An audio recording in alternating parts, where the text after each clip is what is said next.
তুই পুরো ভিজে আছিস আপু, আগে এগুলো চেঞ্জ করে নে, না হলে ঠান্ডা লেগে যাবে। নীলিমার কথায় একবার নিজের দিকে তাকালো দৃষ্টি। বোরখাটা নীলিমা খুলে দিয়েছে সেটা বুঝলো, তবে কাপড় পাল্টানো হয়নি। হয়তো ভয়ে, যদি দৃষ্টি রেগে যায়। আমাকে যেতে হবে নীলিমা, আমার বোরখাটা দে। এর আগেই কঠিনভাবে কেটে গেল অন্য এক কণ্ঠস্বর। কোথাও যাবেন না আপনি, এখানেই থাকবেন। নীরবতার বুক চিরে ওঠা সেই স্বর সাইফের। দৃষ্টি ধীরে ঘুরে তাকালো তার দিকে। সাইফ সোজা হয়ে দাঁড়িয়ে গেল, চোখে দৃঢ়তা, গভীর গলায় বলল, নিজের বাড়ি ফেলে আরেকজনের বাড়িতে থাকা ভালো দেখায় না। এখানেই থাকবেন আপনি, আপনার নিজের বাড়িতে। আমি এখানে থাকবো না। দাঁতে দাঁত চেপে গলা শক্ত করে উচ্চারণ করলো দৃষ্টি। সঙ্গে সঙ্গেই উঠে দাঁড়ালো সে। তাদের দুজনের মধ্যে জমে ওঠা উত্তাপ বুঝে নিল নীলিমা। কিছু না বলেই চুপচাপ সরে গেল ঘর থেকে। রুমটা নীরব হয়ে গেল। নীলিমার পায়ের শব্দ মিলিয়ে যেতেই সাইফ ধীরে ধীরে চোখ তুলল দৃষ্টির দিকে। আপনি এখানেই থাকবেন বউ। কথাগুলো শান্ত গলায় উচ্চারিত হলেও সাইফের চোখে রক্তিম ক্ষোভের দপদপে স্ফুলিঙ্গ। আমাকে জোর করবেন না ইস্তিয়াত ভাই, আমি বলেছি আমি এখানে থাকবো না। আমার অনুমতি ছাড়া আমাকে এখানে কেন এনেছেন? এটা আপনার নিজের বাড়ি, আপনি এখানেই থাকবেন। অসম্ভব। যে বাড়ি থেকে আমার বাবা মাকে ঘাড় ধাক্কা দিয়ে বের করে দেওয়া হয়েছিল, সেই বাড়িতে আমি কিছুতেই থাকবো না। সরুন সামনে থেকে। কথাটা ছুড়ে দিয়ে দৃষ্টি পা বাড়ালো দরজার দিকে।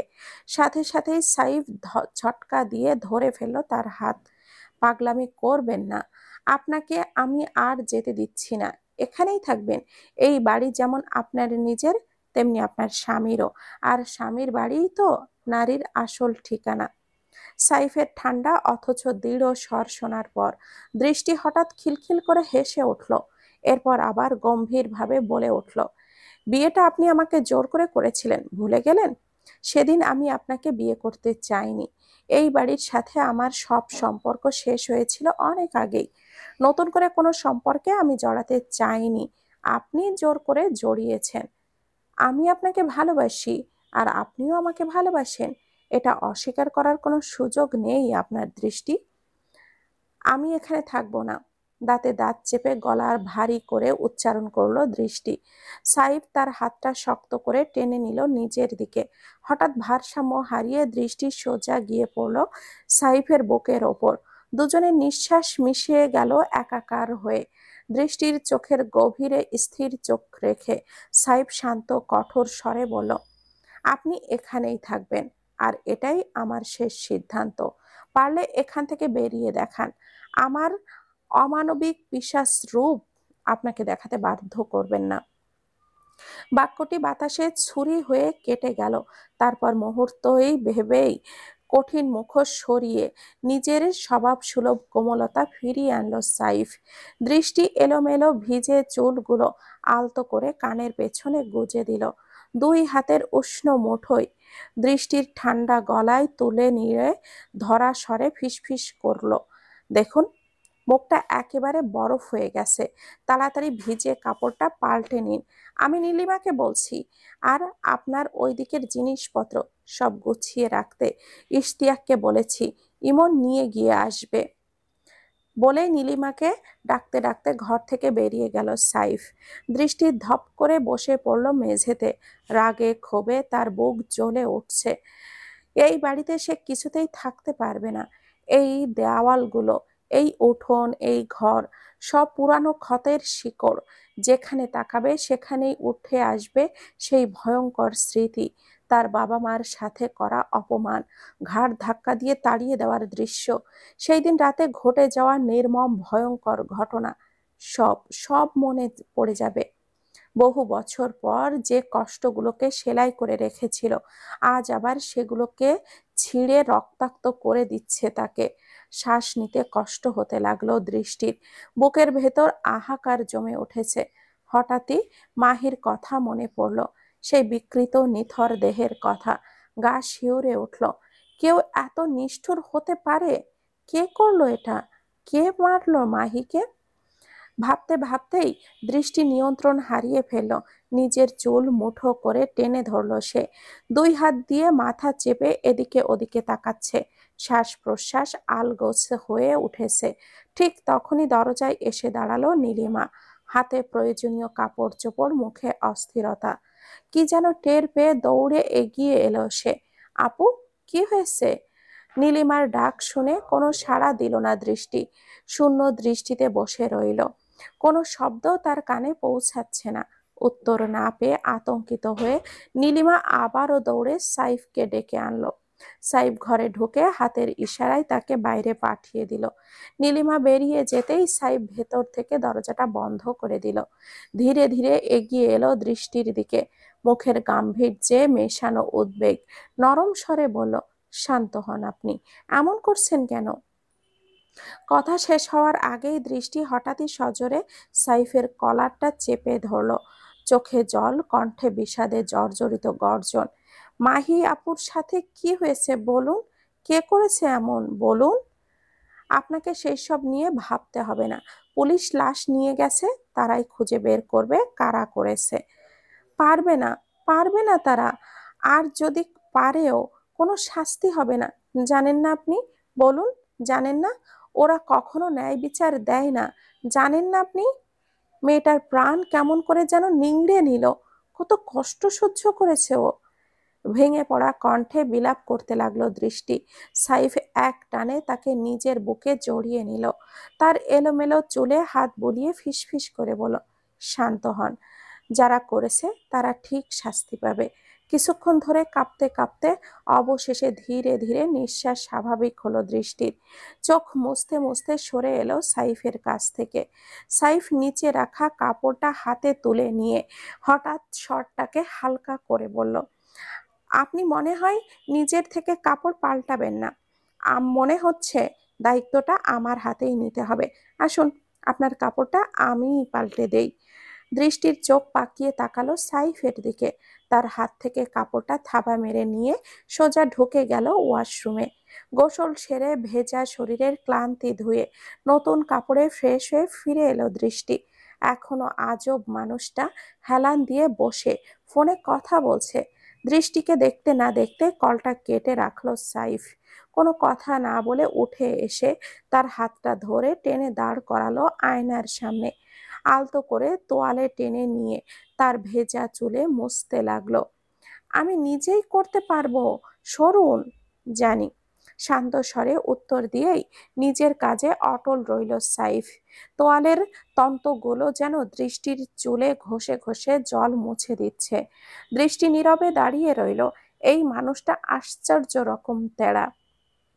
যেটা না করতে বলা হয় সেটাই করবে জেদ ধরে। তার উপরে অদ্ভুত একরকম ভয়ও আছে। জোর করে না, কিন্তু নিজের উপস্থিতি দিয়েই ভয় ধরিয়ে দেয়। ভালো হলে অত্যন্ত ভালো, খারাপ হলে অসহনীয়। ছোটবেলা থেকেই এভাবে দেখে এসেছে সাইফকে, তাই তো সবাই তার কথাই চলে। আমি কিন্তু সুযোগ পেলেই চলে যাব, আর একবার চলে গেলে কিন্তু কিছুতেই আমাকে আর আনতে পারবেন না। শান্ত ভঙ্গিতে সতর্ক করলো দৃষ্টি। সাইফের ঠোঁটে হালকা এক চিলতে হাসি ফুটলো। তবুও কোনো জবাব এলো না। সে অনায়াস ভঙ্গিতে নিজের কাজে ডুবে আছে। আপনি শুনছেন কি বলেছি আমি? দৃষ্টির বিরক্ত স্বর ভেসে এলো ঘরে। সেই মুহূর্তে সাইফ মৃদু গলায় বলল, রাতের বেলা আমার সাথে ঘুমাতে হবে। ইমনকে বলেছি বাসর ঘর সাজানোর ব্যবস্থা করুন। কি বলেন? কথাটা শোনার সঙ্গে সঙ্গেই দৃষ্টি ঝট করে ঘুরে তাকালো সাইফের দিকে। এই সময় এই পরিস্থিতিতে এই অনাহূত সাহসী কথাটা শোনার জন্য মোটেও প্রস্তুত ছিল না সে। আপনার সাথে ঘুমাবো মানে? পাগল হয়ে গেছেন নাকি? আমি একাই ঘুমাবো। জামাই রেখে কোন বউ একা ঘুমায়? আর তারপর যদি রাতের বেলা পালিয়ে যান, তখন আমার অবস্থা কি হবে? না না, আমি কোনো রিস্ক নিচ্ছি না। আমি কোনো চোট্টর নই যে রাতের বেলা পালিয়ে যাব। আমি অ্যাডাল্ট একটা মেয়ে, নিজের সিদ্ধান্ত নিজেই নিতে পারি। হুম, বেশ পাকনা হয়েছেন মনে হচ্ছে। তাহলে একটা বাচ্চা নিয়ে ফেলি, কি বলেন? অভিজ্ঞদের মত গম্ভীরভাবে মাথা নেড়ে কথাটা বলে উঠল সাইফ। দৃষ্টি ক্ষিপ্ত দৃষ্টিতে তাকালো, চোখে মুখে আগুন। খুন করে ফেলতে ইচ্ছে করছে আপনাকে, বের হন এখান থেকে। দৃষ্টির চিৎকারে রুমের দেওয়ালগুলো কেঁপে উঠল। সাইফ নির্বিকার স্বরে উত্তর দিল, আমি তো খুন হয়েই আছি, আপনার প্রেমে হাবুডুবু খেয়ে বাঁচা মরার পার্থক্যটাই ভুলে গেছি। দৃষ্টি হাতে থাকা চিরুনিটা আঁকড়ে ধরে রক্তচক্ষু নিক্ষেপ করলো সাইফের দিকে। বের হবেন, নাকি এই চিরুনি দিয়েই আপনার কপাল ফাটিয়ে দেব? সাইফ ঠোঁটে ক্ষীণ একটা হাসি টেনে নিল। যাচ্ছি, তবে এই বাড়ি থেকে চলে যাওয়ার চিন্তাটা এবার বাদ দিন। কথাটা ফুরিয়েই দৃষ্টি অবধি তাকিয়েই চোখে এক টিপ দিয়ে রুম ছেড়ে বেরিয়ে গেল সে। দৃষ্টি গভীর এক দীর্ঘশ্বাস ফেলে আয়নার দিকে চেয়ে রইল। মুখে চোখে ঠোঁটে এক অদৃশ্য ক্লান্তি। এই আবার কোন বেড়াজালে জড়িয়ে পড়ল সে? সাইফের এই অবিচল অদ্ভুত আচরণ, এটা কি ভালোবাসার বন্দিদশা, নাকি আরেক অচিন ফাঁদ? দৃষ্টির ব্যাগপত্র গুছিয়ে দিচ্ছে ঈশিতা, হাত চলে যাচ্ছে জিনিসের ওপর, কিন্তু মনটা গহীন জলে ডুবে আছে। এক অদ্ভুত অস্বস্তি তাকে আষ্টে পৃষ্ঠে বেঁধে ফেলেছে। ভাবতেই পারছে না দৃষ্টি হুট করে সেই বাড়িতে ফিরে যাবে, যে বাড়ি থেকে এত কষ্টে দূরে সরে এসেছিল সে। সবকিছু তো ধীরে ধীরে স্বাভাবিক হতে শুরু করেছিল। উজান এসেছে, ঘরে আবারও প্রাণ ফিরে পেয়েছে সবাই একসাথে এমন এক চেনা ছাদের মাঝে। হঠাৎ এই সিদ্ধান্ত শীতল ছুরির মতো বিঁধে গেল ঈশিতার মনে। তবুও অদ্ভুতভাবে অন্য এক কোণে সাইফ আর দৃষ্টির একসাথে থাকবে এটা ভেবে হালকা খুশির ঢেউ খেলে যায় তার ভেতরে। মনের গভীরে লুকিয়ে থাকা সেই সহজ সরল ইচ্ছে, এই দুজন যেন একে অপরকে বুঝতে পারে, কাছে আসে, সুখী হয়। অরুণা কিন্তু কিছুই বলেনি, তার ঠোঁটের কোণে এক অচেনা প্রশান্তির রেখা খেলা করছে। ভেতরে ভেতরে সে খুশি, নীরব প্রার্থনায় ডুবে গেছে। সাইফের কাছাকাছি থাকলেই হয়তো সময়ের সেতু পেরিয়ে দৃষ্টি আবারও জীবনের কাছে ফিরবে। তার সমস্ত সত্তা দিয়ে অরুণা চায় দৃষ্টি যেন অবশেষে সুখের ঠিকানায় পৌঁছায়। ভাই, লাশ ময়নাতদন্তের জন্য পাঠানো হয়েছে, তবে মেয়েটাকে খুব খারাপভাবে মেরেছে। বাকিটা রিপোর্ট এলেই বোঝা যাবে। মখমলের নরম শীতল সোফায় দুই হাত দীর্ঘ প্রসারিত করে হেলান দিয়ে আছে সাইফ। মাথাটা পেছনের দিকে সামান্য কাত হয়ে সিলিংয়ের ফাঁকা সাদার দিকে অনন্ত চাহনিতে গেঁথে আছে তার চোখ। সিলিং নয়, অন্য এক অদৃশ্য গহ্বরে তাকিয়ে আছে সে। ইমন থেমে গেল, বুঝতে পারছে না সাইফের ভেতরে কি অস্থিরতা দানা বাঁধছে। ধীরে ধীরে সোজা হয়ে বসলো সাইফ, দুই হাত ঢেউয়ের মতো পেছনে নিয়ে গিয়ে এক ঝটকায় চুলগুলো ব্রাশ করে নিল। মাথার ভেতরে জমে থাকা তীব্র ঝড়টাকে সরাতে চাইল। তারপর দুই কনুই ঠেকিয়ে রাখলো হাঁটুর ওপর, মুঠোবদ্ধ দুই হাতের ওপর ভর দিল চোয়াল। শান্ত ঘরে হঠাৎ তার চাহনি পড়ল টেবিলের ওপর ছড়ানো ছবিগুলোর দিকে। মাহির বিকৃত দেহের নিষ্ঠুর চিত্রগুলো জ্বলন্ত শাপলার মতো ছিঁড়ে ছিঁড়ে ঢুকে যাচ্ছে সাইফের চোখের ভেতর।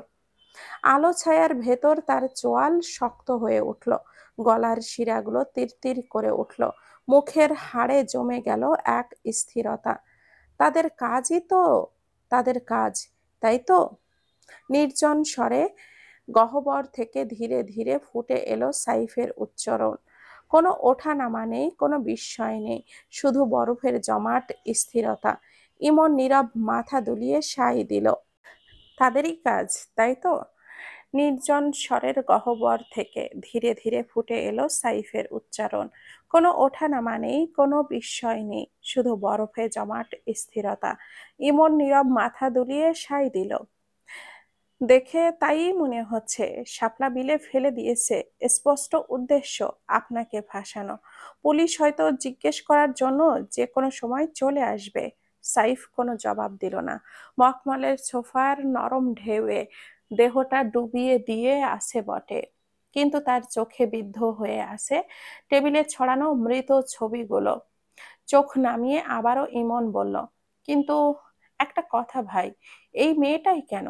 কিসের জন্য এই মেয়েটাকে টার্গেট করা হলো? কোথায় গাঁথা হলো এই সূত্র? সাইফের আঙ্গুল ধীরে ধীরে একটা ছবির উপরে স্থির হলো।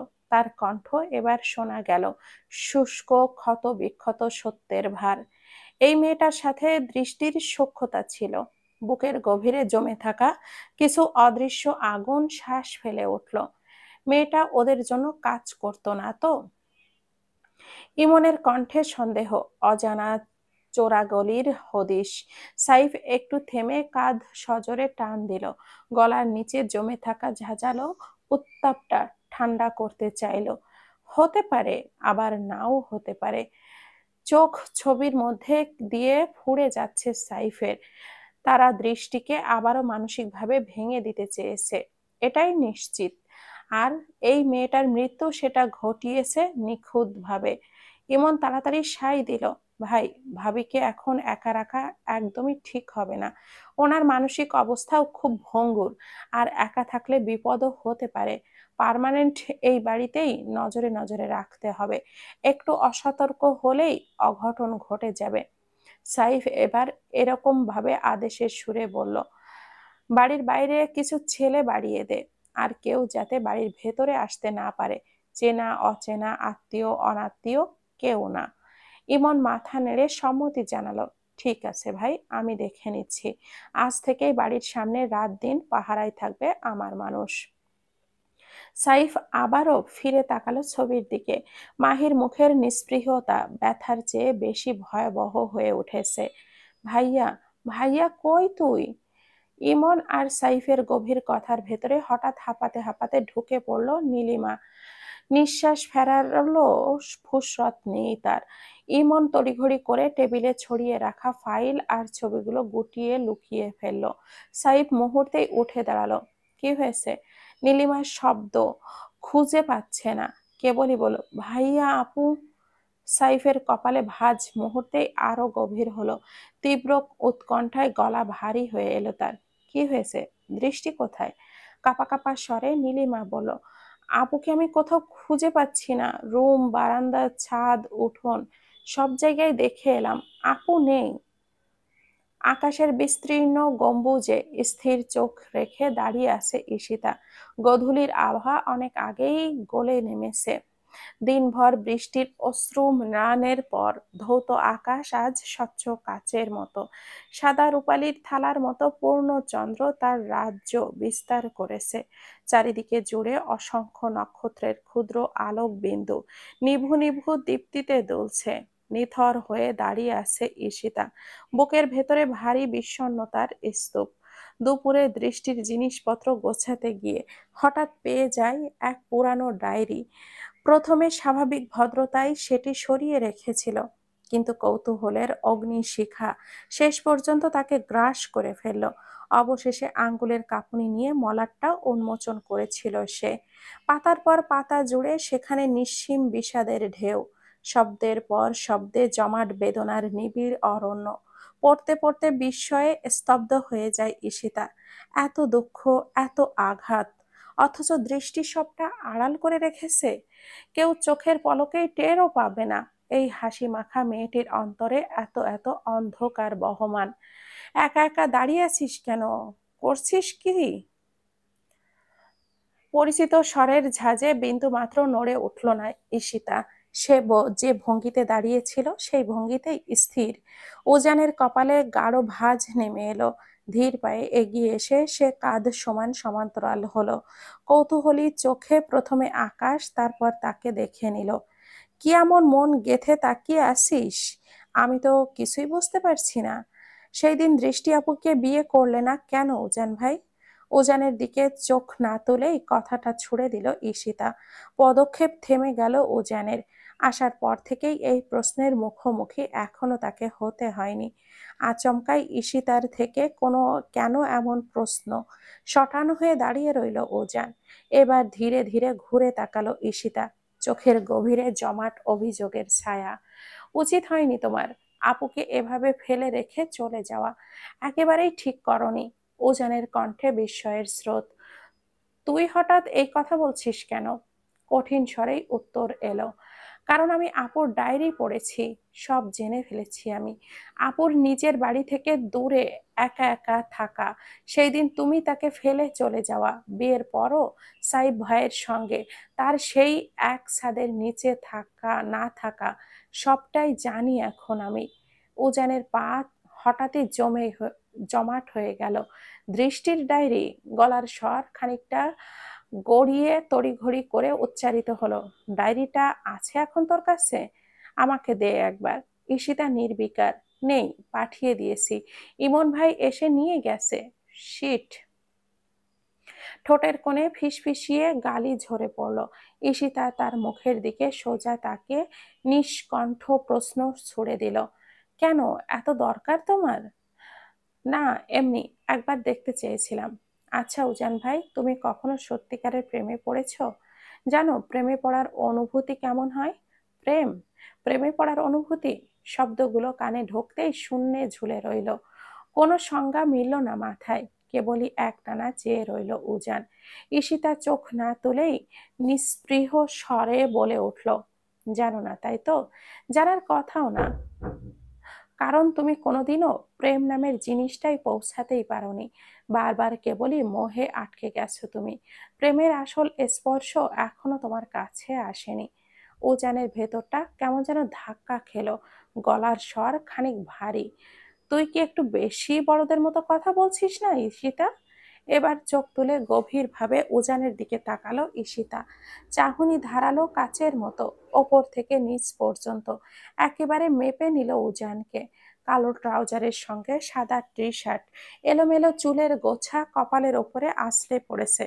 তার গলার ফাঁকে শক্ত মাংসপেশির রেখাগুলো অস্পষ্ট হয়ে আছে। চোখ দুটোতে অদ্ভুত এক দীপ্তি, চকচকে অগোছালো। এভাবে তাকিয়ে থাকতে দেখে অস্বস্তিতে ছায়া নেমে এলো উজানের মুখে। এই মেয়েটার দৃষ্টি বোঝাই যাচ্ছে না, ভেতরে কি খুঁজছে কে জানে। হঠাৎ নীরবতা স্পষ্ট কণ্ঠে বলে উঠল ঈশিতা, প্রেম তোমার জীবনেও আসবে উজান ভাই, এমন ভাবে নামবে মনে হবে আকাশ ছুঁয়ে মুষলধারে বৃষ্টি হচ্ছে। মেঘের ভেতর থেকে উকি দেবে যত্নে গড়া হাজারো স্বপ্ন। তখন তুমি আর তাকে আপুর মতো ফেলে যেতে পারবে না, একা করে দেওয়ার সাহস পাবে না, সারা জীবন বুকের ভেতরে আগলে রাখার জন্য পাগল প্রায় হয়ে যাবে। তখনই বুঝবে প্রেম কাকে বলে, ভালোবাসা মানে কি। কথাগুলো বলেই কাঁধের ওড়নাটা ঠিক করে ধীর পায়ে চলে গেল ঈশিতা। স্থির হয়ে দাঁড়িয়ে রইল উজান। এই ছোট্ট মেয়েটাই এখন প্রেমের ব্যাখ্যা শোনাচ্ছে তাকে। হেসে উড়িয়ে দিতে চাইলেও কোথায় যেন একটু আটকে গেল হাসিটা। অদ্ভুতভাবে মনের এক কোণে গাঢ় হয়ে বসে রইল সেই কথা। আরো কিছুক্ষণ দাঁড়িয়ে থেকে শেষমেশ উজানের ধীরে ধীরে চলে গেল। ইমন আর নীলিমা ইতিমধ্যেই বাড়ির কোনায় কোনায় খুঁজে ফেলেছে। দৃষ্টির কোনো হদিশ নেই। সাইব এক পাশে দাঁড়িয়ে গাঢ় মনোযোগে ভাবছে, রাতের বেলা কোথায় যেতে পারে দৃষ্টি? আসার পর থেকেই তো স্বাভাবিকভাবেই ছিল সে, কোনো অস্থিরতার আভাস ছিল না। একটা দীর্ঘ নিঃশ্বাস ফেলল সাইব। পর মুহূর্তেই হঠাৎ স্মৃতির আলতো দরজা খুলে গেল মস্তিষ্কে। চোখে এক ঝলক জ্বলে উঠল, ঠোঁটের কোণে অনিয়ন্ত্রিত এক হাসি ছড়িয়ে পড়ল। হালকা শ্বাস ছেড়ে শরীরের অজানা ভার নামিয়ে নিল সে। ইমন আর নীলিমার ব্যাকুলতা থামিয়ে শান্ত স্বরে সান্ত্বনা দিল তাদের। আপন মনে তাকের পর তাক স্পর্শ করে চোখ বুলিয়ে চলেছে দৃষ্টি। কতদিন পর এই ঘরে ফিরে এলো সে। সবকিছু ঠিক আগের মতোই টিপটপ করে সাজানো, কোথাও এক চিলতে ধুলোর দাগও নেই। মনে হয় কেউ যত্নে পরিষ্কার করে রেখেছে এই ছোট্ট লাইব্রেরিটাকে। ধীরে ধীরে পা বাড়িয়ে একটি ছোট টেবিলের কাছে যায়। টেবিলের ওপরে ছোট ছোট কাগজ আর কলমের ভিড়, তাদের মাঝে মাঝারি আকারের একখানা ফ্রেম। তিনটি হাস্যোজ্জ্বল মুখবন্দি হয়ে আছে সেখানে। সংকোচ ভরা আঙ্গুল বাড়িয়ে নিল দৃষ্টি ফ্রেমটা। কাঁপতে থাকা আঙ্গুলের ডগায় আলতো করে ছুঁয়ে দিল ছবিটাকে। তারপর হঠাৎই বুকের ভেতরটা সব বাঁধ একসাথে ভেঙে গেল। ছবিটাকে শক্ত করে বুকে জড়িয়ে ধরে হু হু করে কান্নায় ভেঙে পড়ল সে। ঘর ভরে উঠল বুক ভাঙা ডুকরে ওঠার শব্দে। মা, বাবা, কেন আমাকে একা ফেলে চলে গেলে বলো তো? আমার যে একেবারেই কেউ নেই, আমি যে একা। কিভাবে পারলে আমায় একা ফেলে যেতে? কেন সেই দিন তোমাদের সাথে আমাকেও নিয়ে গেলে না? কেন, কেন? কথাগুলো গড়িয়েই আসতে বুক ভেঙে এলোমেলো হয়ে কান্নায় ডুবে গেল দৃষ্টি। ডুকরে ওঠার শব্দে কেঁপে উঠল ঘরের শ্বাস। শরীর কাঁপিয়ে টেবিলটার সঙ্গে হেলান দিয়ে নিঃশ্বাস নিতে লাগলো সে। পাশের দিকে চোখ পড়তেই থমকে গেল দৃষ্টি। পুরানো ইজি চেয়ারের দিকে তাকাতেই বুকের ভেতরে ধক করে উঠল কিছু। মনে হলো এই মাত্র তার বাবা সেখানে হেলান দিয়ে বসে বইয়ের পাতায় মুখ গুজে আছে। কাঁপা কাঁপা পায়ে এগিয়ে গেল ছোট্ট আলমারিটার কাছে, হাত বাড়িয়ে খুলে নিল। ভেতর থেকে তুলে আনলো একখানা পুরানো রুমাল।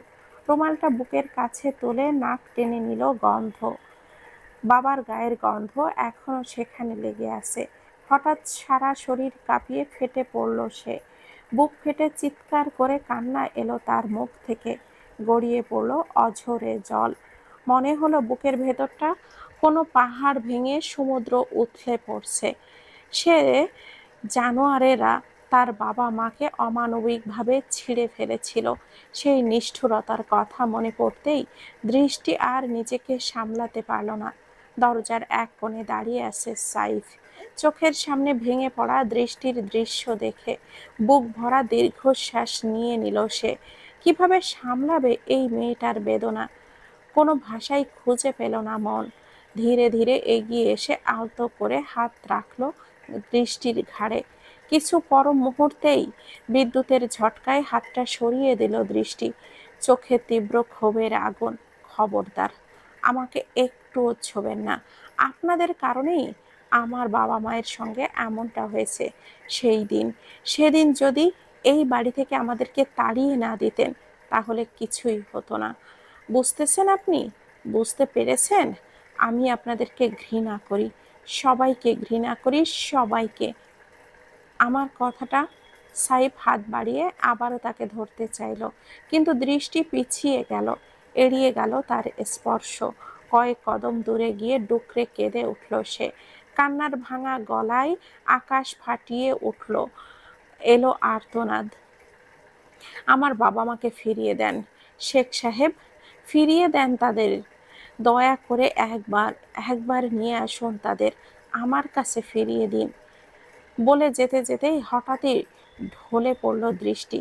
সাইফের হাত ঝাঁপিয়ে পড়ল, দুই হাতে শক্ত করে আঁকড়ে নিল তাকে।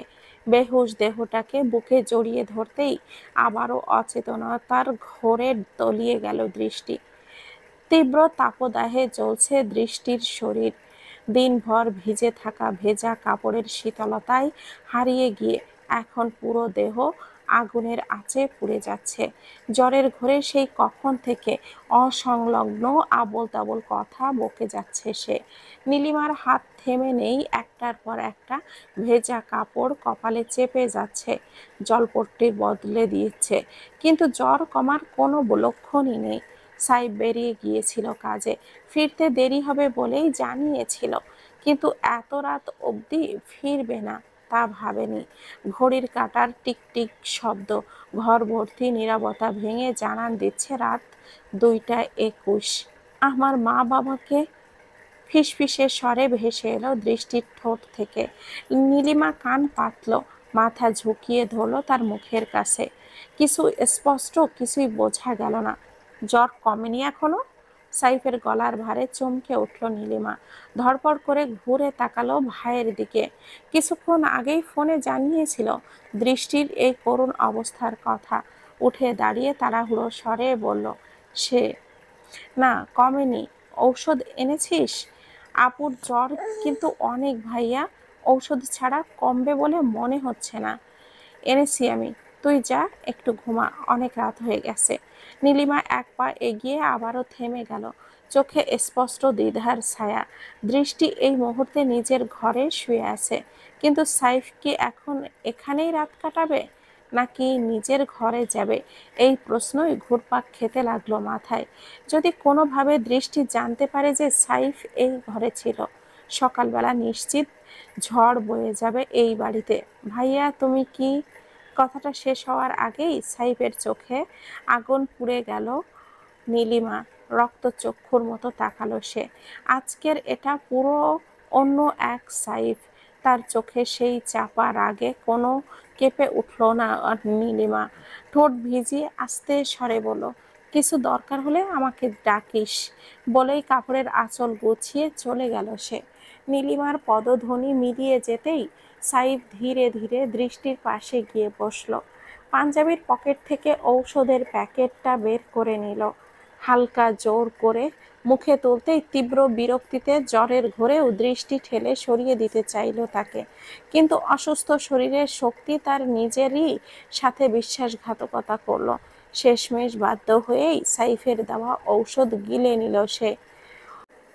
ওষুধটা মুখে গুজে দিয়েছিল ঠিকই, কিন্তু কিছুক্ষণের মধ্যেই দৃষ্টি সারা শরীর কেঁপে উঠে গড়গড় করে সবটা বমি হয়ে বেরিয়ে এলো।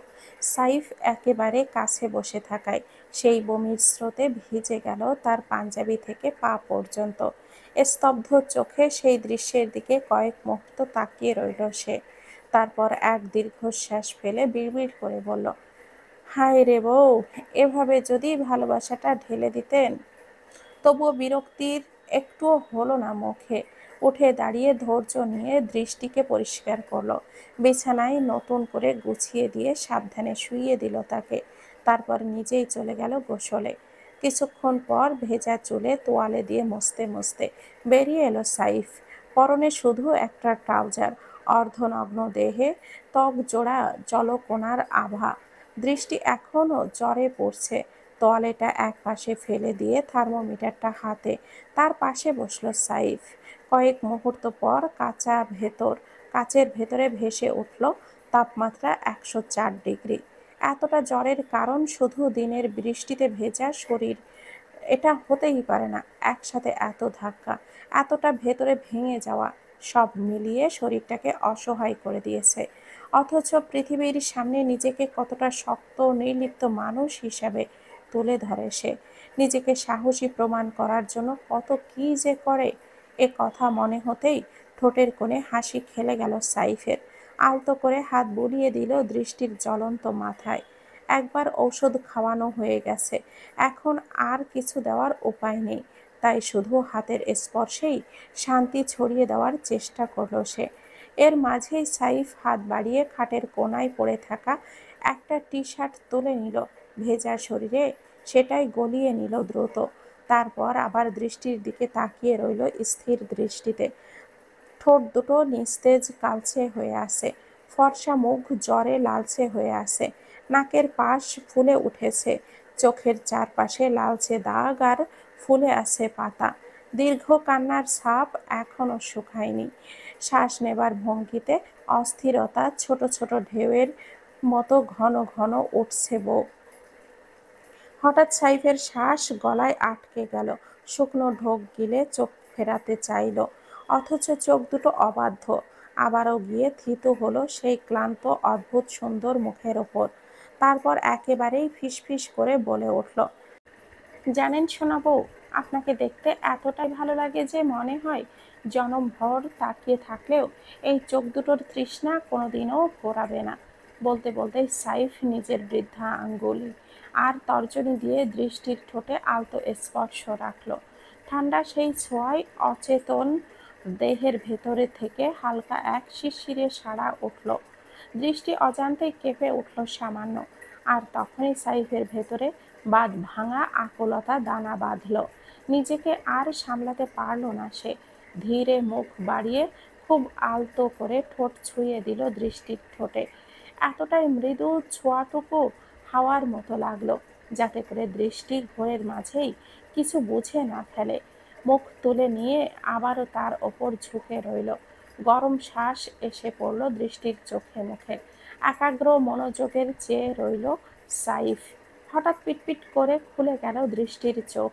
ঝাপসা হয়ে দেখা গেল তার সামনে সাইফ, এতটা কাছে যে শ্বাসের উষ্ণতায় মুখে লেগে আছে। জ্বরের ঘোরেই হাত বাড়িয়ে সাইফের গাল স্পর্শ করল দৃষ্টি। তার উত্তপ্ত হাতের তাপ সাইফের শরীর কাঁপিয়ে দিল। তৎক্ষণাৎ নিজের হাতটা রেখে দিল দৃষ্টির হাতের ওপর, আলতো করে ধরে রাখল। ঝুঁকে থেকে ফিসফিস স্বরে উচ্চারণ করলো, কিছু লাগবে বউ?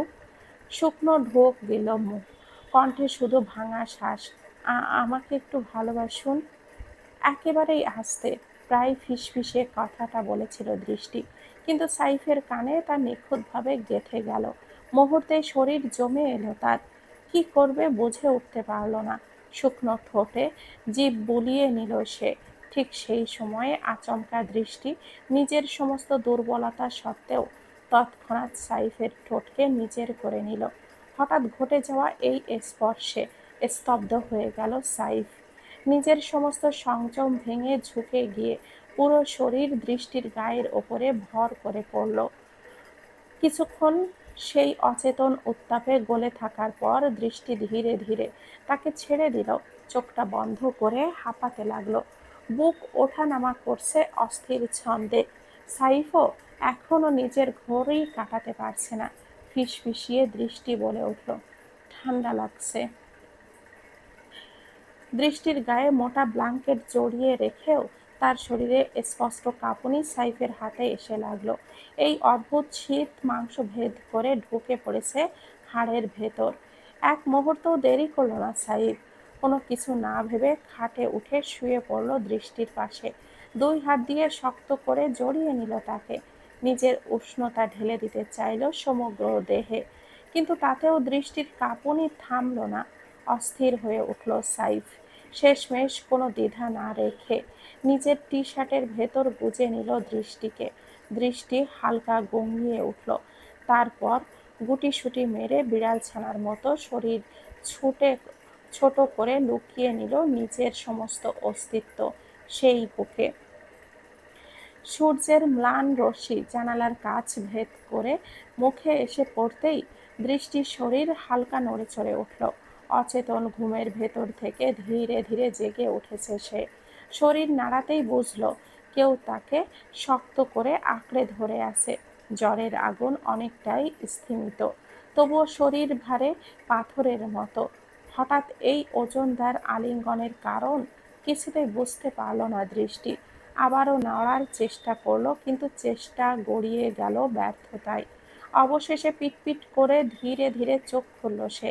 চোখ মেলতেই দৃষ্টির গিয়ে থামলো এক অচেনা উষ্ণতার দৃশ্যে। একটা উজ্জ্বল শ্যামল বর্ণের গলা, আর সেখানে ফুলে থাকা রগগুলো নিঃশ্বাসের ওঠা নামায় ধীরে ধীরে কেঁপে উঠছে। কিছুক্ষণ সেই দৃশ্যে আটকে রইল দৃষ্টি। বহু কসরত করে ধীরে ধীরে নিজের হাতটা তুলল। কাঁপা কাঁপা আঙ্গুলগুলো আলতো করে ছুঁয়ে দিল সাইফের অ্যাডামস আপেল। ঠান্ডা স্পর্শে নিজের অজান্তেই ঠোঁটে ফুটে উঠল এক টুকরো হাসি। মাথা একটু পেছনে কাত করে তাকালো এবার। ঘুমে আচ্ছন্ন সাইফ চোখ বুজে থাকা সেই শান্ত মায়াবী মুখটা দেখে দৃষ্টি নিজের হিতাহিত জ্ঞান ভুলে গেল। বেহায়ার মতো স্থির হয়ে অপলক তাকিয়ে রইল। হাত বাড়িয়ে আলতো করে ছুঁলো সাইফের গাল, তারপর ছুঁয়ে গেল নাকের ডগা, পাপড়ির মতো নরম চোখের পাতা। আঙ্গুলের ডগায় একে একে ছুঁয়ে দিল তার পুরো মুখের প্রতিটি রেখা। তার আঙ্গুলের স্পর্শে আড়ালেই বাঁক নিল সাইফের ঠোঁট। একটা মৃদু হাসি হাসল সে।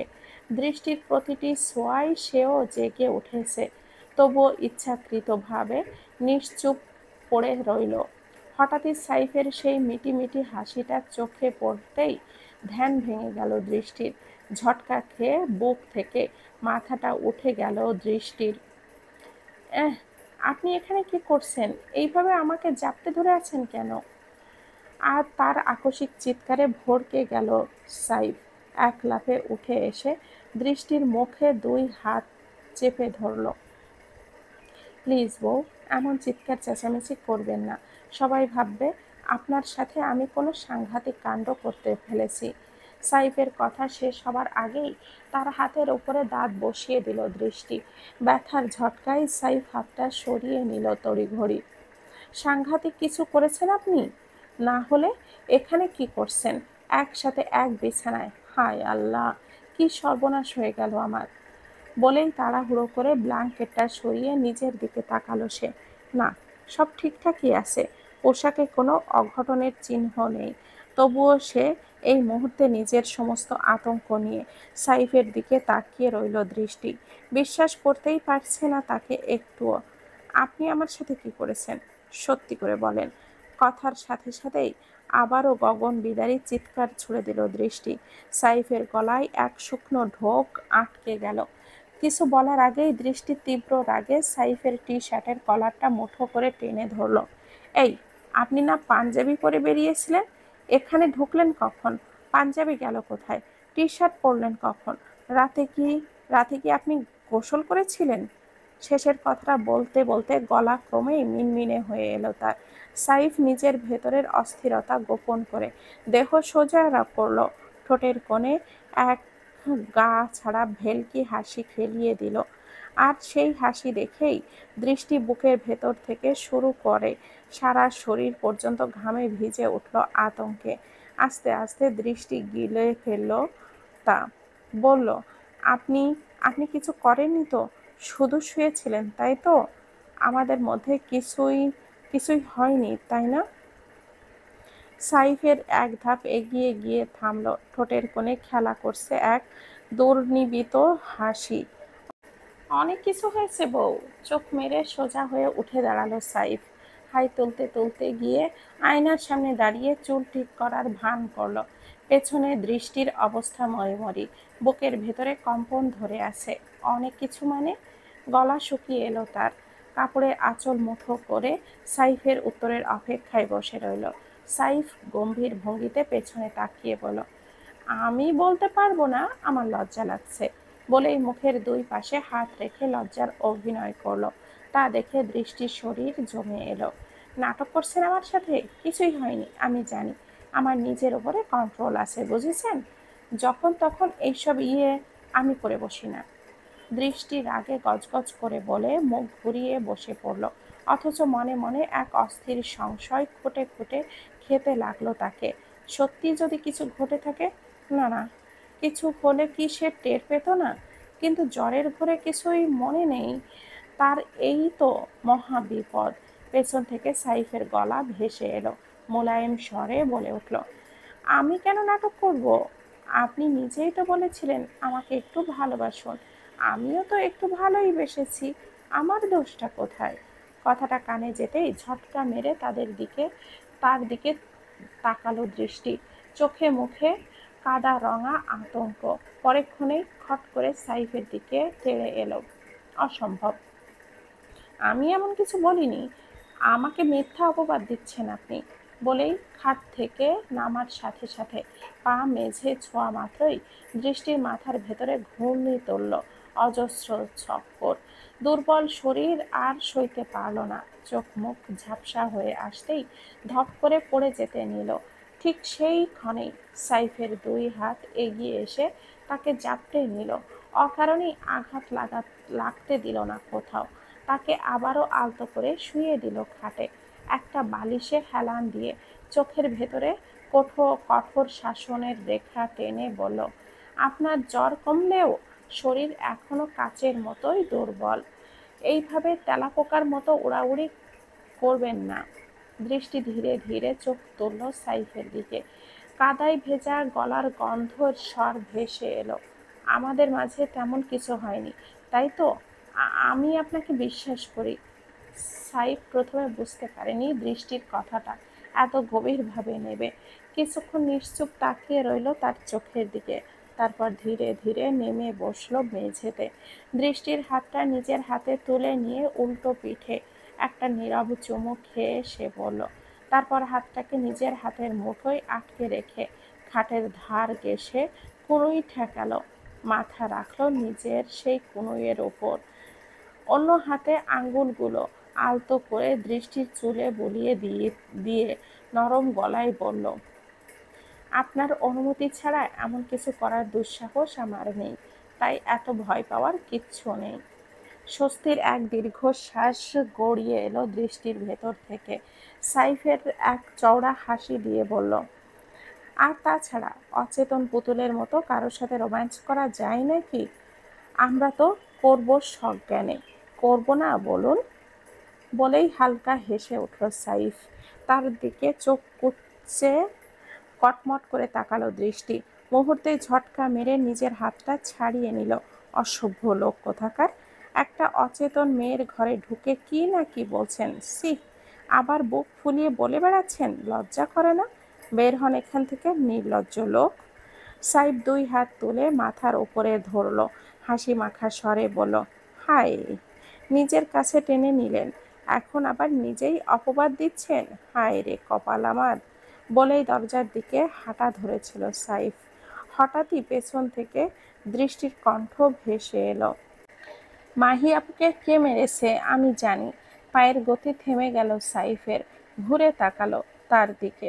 দৃষ্টির চোখও তীক্ষ্ণ হয়ে তাকিয়ে রইল সোজা সাইফের চোখের গভীরে। আপনিও জানেন তাই না? ওদের ব্যাপারটা আপনি দেখবেন। আমি পুলিশকে বিশ্বাস করি না। কিছুক্ষণ স্থির থেকে সাইফের ঠোঁট বাঁকালো এক অদ্ভুত হাসিতে। আপনাকে এসব নিয়ে ভাবতে হবে না। আপনি অসুস্থ। এইসব চিন্তা মাথা থেকে ঝেড়ে ফেলুন। আমি দেখছি কি করা যায়। মাথার পেছনে চুলকে নির্বিকার ভঙ্গিতে আরেকবার হাসল সে।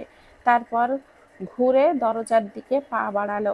দৃষ্টি গভীর মনোযোগে ডুবে গেল নিজের ভাবনার ভেতরে। দরজার চৌকাঠে পৌঁছে সাইফ শেষবারের মতো একবার তাকালো তার দিকে। পরেক্ষণে সে ঘর থেকে বেরিয়ে গেল। মাত্র দৃষ্টিকে খাইয়ে ঘর থেকে বেরিয়েছে নীলিমা, হাতে ভেজা জামা কাপড়।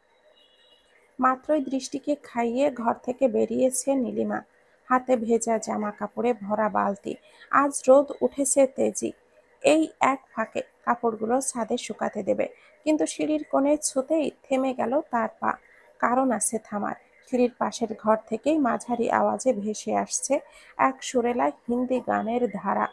তার ফাঁকে ফাঁকেই ধপাধপ শব্দ। কেউ তাল মিলিয়ে শরীর চালাচ্ছে। নীলিমা কিছুক্ষণ দ্বিধায় দাঁড়িয়ে রইল। শেষমেশ কৌতূহলের কাছে হার মানল। হাত বাড়িয়ে আলতো করে ঠেলে দিল দরজাটা। দরজার চৌকাঠের ফাঁক গলিয়ে চোখ মেলে তাকাতেই নীলিমার শ্বাস আটকে গেল। ঘরের ভেতর হিন্দি গানের বোল, আর তার তালে পাগলাটে ভঙ্গিতে আয়নার সামনে দাঁড়িয়ে একলা নৃত্যে মাতোয়ারা ইমন। হ্যাংলা শরীরে ওর পিন হয়ে বসা সাদা টি-শার্ট, নিচে প্যান্ট, 2 হাত হাওয়ায় ছুঁড়ে কোমরের হাড়ে হাড়ে দুলিয়ে দিচ্ছে তাল।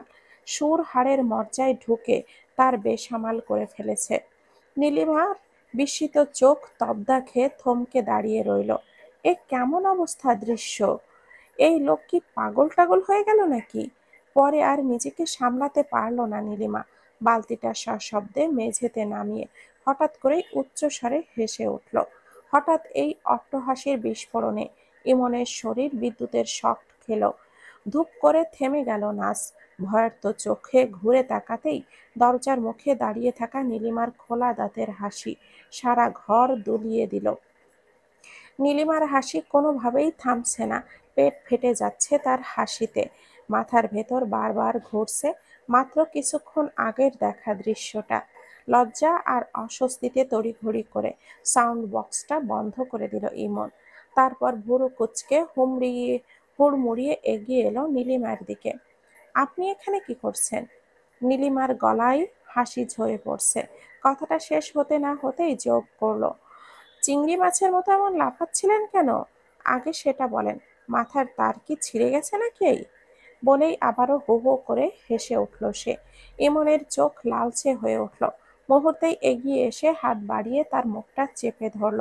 ঝটকা দিয়ে ভেতরে টেনে নিয়ে গিয়ে দেওয়ালে ঠেসে বলল, এই চুপ, একদম চুপ। দাঁত কেলিয়ে কি সারা বাড়ির মাথায় তুলবেন নাকি? হ্যাঁ, আমার কি কি কোনো প্রাইভেসি নেই? নীলিমা একেবারে স্তব্ধ হয়ে গেল। এই আকস্মিক আগ্রাসী টানে কি ঘটল মাথার ভেতরে গুছিয়ে নিতে পারল না সে। ইমনও বুঝতে পারল হাতের জোরে সে কি ঘটিয়ে ফেলেছে। নীলিমার চোখে চকচকে চাহনি গেঁথে বসলো তার চোখে। এক মুহূর্তে সমস্ত হাসি ঠাট্টা থেমে গিয়ে বাতাস ভারী হয়ে উঠল। হুট করে ইমনও থেমে গেল। দুজনের চোখ একে অপরের চোখে গেঁথে গেল। কাছে থাকা এই কয়েক ইঞ্চি দূরত্ব এক অদ্ভুত মায়ায় থমকে রাখল সময়কে। কি আশ্চর্য! কিছুক্ষণ আগেও যে মেয়েটা বিরক্তি মনে হচ্ছিল, এখন সেই মুখ, সেই চোখের গভীরে ইমন নিজের অজান্তেই ডুবে যেতে লাগলো। নীলিমা হঠাৎই সামান্য নড়ে চড়ে উঠল। তাতেই টনক ফিরল ইমনের। দ্রুত হাতটা সরিয়ে পিছিয়ে গেল সে। কোনো কথা না বলে নীলিমা বালতি হাতে তুলে নিল। পালানোর মতো ভঙ্গিতে তাড়াহুড়ো করে সিঁড়ি বেয়ে উঠে গেল ছাদে। ইমন দাঁড়িয়ে রইল জায়গায় জমে গিয়ে। মাথার ভেতরে ঢেউয়ের মতো বাজতে লাগলো একটাই প্রশ্ন, এখন কি হলো আসলে? নীলিমা কিছু খারাপ ভেবে বসলো না তো? চুলে হাত বুলিয়ে বিড়বিড় করলো সে, উফ, হুশ কবে থেকেই নিজেকেই বিশ্বাস হয় না। এই মাত্র কি করে ফেললো সে? বাবা, দৃষ্টি আপুকে ভাইয়া নিয়ে গিয়েছে। চা হাতে দরজার কাছে দাঁড়িয়ে কথাটা বলল নীলিমা। চেয়ারে হেলান দিয়ে কাজে ডুবেছিল তাজউদ্দিন। সকাল সকাল শহর থেকে ফেরা, 5 দিন ধরেই বাহিরে ছিল। এখন বেলা গড়িয়ে 11টা। কথাটা কানে যেতেই হাতের সব কাজ থেমে গেল। নিয়ে এসেছেন মানে? ওই মেয়েকে এই বাড়িতে কেন এনেছে? আমার অনুমতি নিয়েছে সে? চেয়ারের হাতল ছেড়ে সজোরে উঠে দাঁড়ালো তাজউদ্দিন। তার কণ্ঠের রুক্ষতা শুনে চমকে হুড়মুড় করে দাঁড়িয়ে গেল নীলিমাও। বাবা, শান্ত হন। এটা তো হওয়ারই ছিল। একদিন না একদিন তো আপুকে আসতেই হতো। নীলিমার কণ্ঠে মৃদু অনুনয়। না, কখনোই না। ওই মেয়ের জায়গা এই বাড়িতে কোনোদিনও হবে না। ইস্তিহাতকে ডাকো এক্ষুনি। ডাকতে হবে না। কি হয়েছে বলুন? দরজা ঠেলে ভেতরে ঢুকলো সাইফ। হাতে একটা ফাইল, মুখে শান্ত ভাব। সাইফকে দেখে নীলিমা আর দাঁড়ালো না। মাথা নিচু করে সরে গেল সেখান থেকে। দরজার পাশে পৌঁছাতেই চোখ পড়ল ইমন চুপচাপ দাঁড়িয়ে আছে। তাকে না দেখার ভান করেই পাশ কাটিয়ে চলে গেল নীলিমা। ইমন কিছু না বলে দাঁড়িয়ে রইল। ভেতরে যাওয়া উচিত হবে না, তার চেয়ে বাহিরেই দাঁড়িয়ে সাইফের অপেক্ষায় থাকা ভালো। ইস্তিহাদ, তোমার সাহসের মাত্রা ছড়াচ্ছে। আর সেটা কি তুমি জানো? তাজউদ্দিনের গলায় দপদপে ক্রোধ। সামনে দাঁড়িয়ে থাকা সাইফ শান্ত গলায় বলল, কি করেছি আমি বাবা, যার জন্য আপনাকে এমন কথা বলতে হচ্ছে? তুমি নাকি ওই মেয়েকে এই বাড়িতে নিয়ে এসেছো? কেন? সাইফের চোখে স্থির আগুন। মাপা স্বরে উচ্চারণ করলো, ওই মেয়ে হিসাবে সম্বোধন করবেন না বাবা। উনি আমার স্ত্রী। এতে আমার অসম্মান হয়। তার একটা ভালো নাম আছে, শেখ মাহেরা দৃষ্টি। গভীর গলায় শান্ত শীতল স্বরে সাইফের উচ্চারণ থেমে যেতেই তাজউদ্দিন কিছু মুহূর্ত স্তব্ধ হয়ে তাকিয়ে রইলেন ছেলের দিকে। চোখে তীব্র সরু দৃষ্টি, ঠোঁটে জমাট বাঁধা ক্ষোভ। সাইফও সমান দৃঢ়তায় তাকিয়ে আছে, চোখের পলকও ফেলছে না। সংকোচের লেশমাত্র নেই চেহারায়। এখন কাকে কিভাবে ডাকতে হবে সেটা কি আমার তোমার থেকে শিখতে হবে? অবশ্যই না বাবা। তবে আমার স্ত্রীকে অসম্মান করে ডাকার অধিকার আপনার নেই। পূর্ণ বিধান মেনে সবার সামনে আমি তাকে বিয়ে করেছি, তাই তার সব দায়ভার আমার। আপনি চাইলে আমার স্ত্রী বলেই তাকে সম্বোধন করতে পারেন। তাজউদ্দিনের বুকে জমাট বাঁধা রাগ শ্বাস হয়ে বেরিয়ে এলো। একটা দীর্ঘ ভারী শ্বাস ফেলে কঠিন স্বরে বললেন, তোমার স্ত্রীর জায়গা এই বাড়িতে নেই। তাকে বলো এক্ষুনি বাড়ি ছেড়ে চলে যেতে। এটা তার নিজেরও বাড়ি। আপনি বোধহয় ভুলে যাচ্ছেন। না, আমি ভুলে যাচ্ছি না, কিন্তু এই বাড়িতে তার কোনো অধিকার নেই। তুমি বোধহয় ভুলে যাচ্ছ, এই বাড়ি থেকে তাদেরকে বের করে দেওয়া হয়েছিল। সে আমার স্ত্রী হিসাবে এই বাড়িতে থাকার পূর্ণ অধিকার রাখে। আর আমি যেহেতু তাকে নিয়ে এসেছি, তাই সে এখানেই থাকবে। ইস্তিহাদ! তাজউদ্দিনের বজ্র গর্জন সারা ঘর কাঁপিয়ে দিল। বাইরে দাঁড়িয়ে থাকা ইমনও থরথর করে উঠল সেই ধ্বনিতে। কিন্তু সাইফ বিন্দু মাত্র কাঁপল না, শুধু মাথা খানিকটা ঝুঁকিয়ে ঠোঁটের কোণে টেনে তুলল এক অদ্ভুত হাসি। আমার কথার অবাধ্য হওয়ার ফলাফল নিশ্চয়ই তুমি জানো। ওই মেয়ে মানে তোমার স্ত্রীকে বলো এক্ষুনি বাড়ি থেকে বেরিয়ে যেতে, না হলে তাকে ঘাড় ধাক্কা দিয়ে বের করে দেওয়া হবে। সাইফ স্পষ্ট স্বরে উত্তর দিল, ধন্যবাদ বাবা, আপনাকে এত কষ্ট করতে হবে না। আমি তাকে নিয়ে বেরিয়ে যাচ্ছি। কথাটা শেষ করেই পা বাড়ালো সে। পেছন থেকে বজ্রানদে ভেসে এলো তাজউদ্দিনের কণ্ঠ, তুমি যাচ্ছ মানে? তোমাকে তো যেতে বলিনি। সাইফ একবারও ফিরে তাকালো না। ধীর পায়ে এগোতে এগোতে বলল, যেই বাড়িতে আমার স্ত্রীর জায়গা নেই সেখানে আমিও থাকতে চাই না। আমাদের থেকে এখন ওই মেয়ে তোমার কাছে বেশি? সাইফ নিস্পৃহ দৃষ্টিতে তাকালো বাবার চোখের দিকে। অনমনীয় গলায় বলল, আপনারা সবাই আমার আপন। আপনার স্থান আলাদা, সম্মানও আলাদা। আপনি আমাকে ছাড়া থাকতে পারবেন, কিন্তু আমি আমার স্ত্রীকে ছাড়া থাকতে পারবো না। তাছাড়া তার আমি ছাড়া আর কেউ নেই। আর কোনো শব্দ বা জবাব দিয়ে সাইফ পা বাড়িয়ে দরজার দিকে এগোচ্ছিল, কিন্তু দোরগোড়ায় পেরোনোর আগেই মাথা ভেতরের রক্ত উথলে উঠল। একটা ধর্ষিতা মেয়ের জন্য এত দরদ আসে কোথা থেকে তোমার? ধসে পড়ার মতো করে ধপ করে চোখটা বন্ধ করলো সাইফ। আঙ্গুলের অস্থি অবধি শক্ত হয়ে গেল মুঠোয়। ক্ষোভের উত্তাপে মুখমণ্ডল জ্বলতে লাগলো। দরজার বাইরে ইমন কথাগুলো শুনে থরথর করে কেঁপে উঠল। দুর্ভাগ্য, একই শব্দখণ্ড দৃষ্টির কানেও গিয়ে আঘাত করলো। দরজার পাশে ইমনের ঠিক পাশে দাঁড়িয়ে আছে দৃষ্টি। ইমন আতঙ্কিত চাহনিতে তাকালো তার দিকে, কিন্তু দৃষ্টি নিস্পন্দন। না কোনো বিস্ময়, না কোনো চমক। নিস্তরঙ্গ সেই মুখখানা আরো গভীর যন্ত্রণায় শূল হয়ে বিঁধল ইমনের হৃদয়ে। ওকে ছেড়ে দাও, বিনিময়ে যা চাইবে তাই পাবে। চাইলে তোমার পুনরায় বিয়ের আয়োজনে আমিই করে দেব। সেই পর্যন্ত সহ্য করতে পারল না সাইফ। রক্তাভ চাহনি ছুঁড়ে ঘুরে দাঁড়ালো তাজউদ্দিনের দিকে। আমার স্ত্রীর প্রসঙ্গে আর একটি শব্দও যদি আপনার মুখ থেকে বেরোয়, আমি ভুলে যাব আপনি আমার বাবা। তাজউদ্দিনের ঠোঁটে ফুটল তিক্ত হাসি। আর কত অধঃপতনের অন্ধকূপে নামবে তুমি ইস্তিহাদ? রাগে ফেটে পড়ল সাইফ। তেড়ে যাচ্ছিলেন তাজউদ্দিনের দিকে, কিন্তু হঠাৎই এক দৃঢ় হাত তার বাহু চেপে ধরল।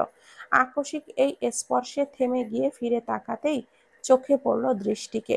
এই অপ্রত্যাশিত মুহূর্তে তাকে দেখে থেমে গেল সাইফের হৃদস্পন্দন। সব শুনেছি কি দৃষ্টি? আতঙ্ক গোপন করতে না পেরে স্থবির চোখে তাকিয়ে রইল সে। অবিচল নির্বিকার দৃষ্টি তার হাত ছেড়ে নিজেই এগিয়ে গেল তাজউদ্দিনের মুখোমুখি। এখনো সে আপনার মতো অধঃপতনের তলানিতে নামেনি, তাই এই শব্দ আপনার মুখে শোভা পায় না, চেয়ারম্যান সাহেব। তাজউদ্দিন চোখ কুঁচকে তাকালো দৃষ্টির দিকে। কত বছর পর এভাবে মুখোমুখি দাঁড়ালো তারা, আর সেই মুখে ভেসে উঠেছে ছোট ভাইয়ের অবয়ব। নিজেকে সামলে নিয়ে ঠোঁট বাঁকিয়ে উচ্চারণ করলো, এই রূপের জাদুতেই ইস্তিহাদকে উন্মাদ বানিয়েছো তো তুমি, তাই তো? না হলে তোমার আছেটা কি আর? অথচ লাভ কি? এই রূপও তো কলঙ্কিত। মৃদু হাসি ছড়িয়ে মাথা নত করল দৃষ্টি। নীরব সম্মতিতে স্বীকার করেও চোখের স্থিরতায় ফের বিদ্ধ করল তাকে। একদিন এমনই এক রূপের মোহে পড়ে আপনিও তো নিজের হিতাহিত জ্ঞান হারিয়ে ফেলেছেন। স্মৃতি কি এতই সহজে মুছে ফেলা যায়, চেয়ারম্যান সাহেব? চলুন এখান থেকে। সাইফ এগিয়ে এসে দৃষ্টির হাতটা ধরে টেনে নিতে চাইল, কিন্তু সে পাথরের মতো অটল। স্থির চোখে সাহিবের দিকে তাকিয়ে শীতল স্বরে বলল, আমরা এই বাড়ি ছেড়ে কোথাও যাব না শেখ সাহেব। আপনার বাবার বাড়িতে হয়তো আপনার জন্য জায়গা নেই, কিন্তু আমার বাবার বাড়িতে আপনার জন্য জায়গা আছে। এই যে, এই মেয়ে, এই বাড়িতে তোমারও কোনো স্থান নেই। তাজউদ্দিনের কথা শুনে ঘাড় কাত করে ধীর স্থির চোখে তাকালো দৃষ্টি। ধারালো স্বরে জবাব দিল, কোথাও আপনার ভ্রম হচ্ছে। আমার শরীরেও যে শেখ পরিবারের রক্ত প্রবাহিত, সেটা কি ইচ্ছে করে ভুলে গেছেন? তেজটা আসে কোথা থেকে তোমার? বাবা নেই, মা নেই, পরিবার নেই, নিজের কোনো সম্মান নেই। একে তো ধর্ষিতা, তার উপরে আবার বিয়ের দিন বিয়ে ভেঙে গেছে। এত কলঙ্ক বয়ে নিয়ে এখনো শ্বাস নিচ্ছ কিভাবে? তোমার তো অনেক আগেই মরার কথা ছিল। বাতাস জমাট বেঁধে এলো। দৃষ্টি স্থির হয়ে রইল। কয়েক নিঃশ্বাস সময় ধরে চোখটা না সরিয়ে তাকিয়ে থাকলো সে তাজউদ্দিনের দিকে। এদিকে সাইফের পায়ের তলা শূন্য হয়ে গেল। সামান্য দুলে উঠল শরীর। কথাগুলোর বিষ এমনভাবে ছড়িয়ে পড়েছে যে নিজের কানে শুনেই সাইফের বুক জমে আসছে। তাহলে দৃষ্টির অন্তরে এই শব্দগুলো কতটা বিষাক্ত হয়ে বিচ্ছে তা সে কল্পনাও করতে পারছে না। মরে গেলে তো আপনারই স্বার্থ সিদ্ধি হতো, তাই না? কিন্তু শুনে রাখুন, এত উদার দয়ার শরীর আমার নয় যে নিজের মৃত্যু দিয়ে কারোর জয় নিশ্চিত করব। আমি থাকব, আপনার চোখের সামনেই থাকব, আর আমার যা প্রাপ্য তা আমি আদায় করেই ছাড়ব। পারেন তো বাধা দিয়ে দেখান। বাক্য ছুড়ে দিয়ে দৃষ্টি হঠাৎ ঘাড় ঘুরিয়ে পা বাড়ালো। তীব্র বাতাসের ধাক্কায় খুলে গেল তার বিশাল খোপা। ঝরে পড়ল চুলের ঢেউ, কোমর ছাপিয়ে ঝলসে গেল বাতাসে। ইমন বোঝার আগেই চোখের সামনে থেকে ঘূর্ণি বাতাসের মতো মিলিয়ে গেল দৃষ্টি। সাইফের চোখে জ্বলে রক্তাভ দৃষ্টি। স্থির হয়ে তাকিয়ে রইল তাজউদ্দিনের দিকে। কয়েকটি ভারী মুহূর্ত পার হতেই সেও পদক্ষেপ নিল, ধেয়ে গেল সেই দিকে যেদিকে হারিয়ে গেছে দৃষ্টি। আয়নার সামনে অবিচল দাঁড়িয়ে আছে দৃষ্টি। দীর্ঘ 15 মিনিট ধরে একই ভঙ্গিতে, নড়াচড়া নেই শরীরে বিন্দুমাত্র। খোলা চুলের কিছু গোছা এলোমেলো হয়ে কপালে আশ্রয় পড়ছে। কপালের আঁচল গড়িয়ে পড়েছে কাঁধ থেকে, সরে গিয়ে মেঝেতে নিঃসাড় হয়ে পড়ে আছে, অথচ কোনো ভ্রুক্ষেপ নেই। স্থির চোখের চাহনি আটকে আছে কেবল নিজের প্রতিবিম্বে। হঠাৎই খট করে খুলে গেল দরজা। ধীর পদক্ষেপে ভেতরে প্রবেশ করলো সাইফ। তবুও দৃষ্টির চোখে কোনো সাড়া নেই। দরজাটা বন্ধ করে সোজাসুজি তার দিকে মুখ ফেরাতেই ঠিক সেই মুহূর্তে পাশে রাখা ফুলদানি তুলে এক ঝটকায় ছুঁড়ে মারল দৃষ্টি। প্রচণ্ড শব্দে আঘাত খেয়ে আয়নার কাঁচ চূর্ণ বিচূর্ণ হয়ে গুঁড়ো গুঁড়ো হয়ে ছড়িয়ে পড়ল মেঝেতে। কাচের এই ভাঙার শব্দে সাইফের শরীর কেঁপে উঠল। ধীরে ধীরে ঘুরে দাঁড়ালো দৃষ্টি। জ্বলন্ত চাহনি নিক্ষেপ করলো সাইফের চোখে। দৃষ্টির চোখে চোখ পড়তেই শ্বাস গলায় আটকে গেল সাইফের। অস্বাভাবিক লাল দুটি চোখ।